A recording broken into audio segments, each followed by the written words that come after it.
স্ক্রিনে যে লোকটাকে দেখছেন আগে কিন্তু সিনেমার হিরো ছিল, এখন দেখেন তার অবস্থা কি হয়ে গেছে। আগে খুব সুন্দর অভিনয় করতো, সিনেমার হিরো ছিল, এখন দেখেন তার অভিনয়গুলো কেমন।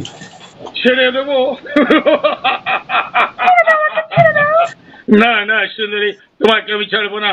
হিংস্র জানোয়ার হলে তাকে আমি গুলি করে মারি, আর তোমার মতো সুন্দরী মহিলা পেলে আমার প্রেমের খাঁচায় বন্দি করে আমি বাসর করি।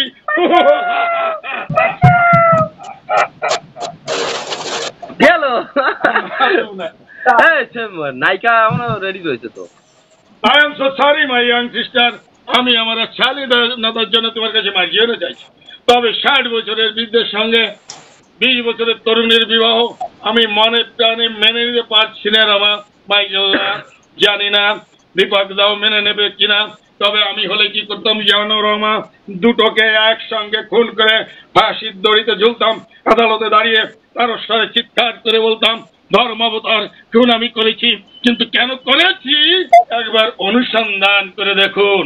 মাইকেল দা, মাইকেল দেখো, মাইকেল দা। জানো জানো রমা, আজকের এই গুন্ডার সমাজটার দিকে তাকালে আমার মনে হয় এই গোটা সমাজটাকে আমি লাথি মেরে গুড়িয়ে চুরমার করে দেই। তোমার দা এক মিনিট সে মুর্শিদ কুলিখার ডায়লগ খেয়ে গেছে, কিন্তু তোমার অনেক দর্শক আছে। কাতল করবো, চাবুক মারবো, কুত্তার বাচ্চা বাঙালিদের চল কেটে তুলে দেবো। এত হিম্মত তাদের বঙ্গেশ্বর নবাব মুর্শিদ কুলিখার দরবারে আমার নামে নালিশ করেছেন। খুদাবান, খুদার মেহরবানিতে সামান্য সৈনিক থেকে মঞ্চবদার থেকে ফৌজদার হয়েছি, তবে ইচ্ছানের চোখের পানি ঝরেছি। আর আজ সেই আক্তার খার বিরুদ্ধে যারা বিদ্রোহ ঘোষণা করেছে তাদের খুনের মধ্যে দেখে আমি নররাক্ষসের মতো হাসবো।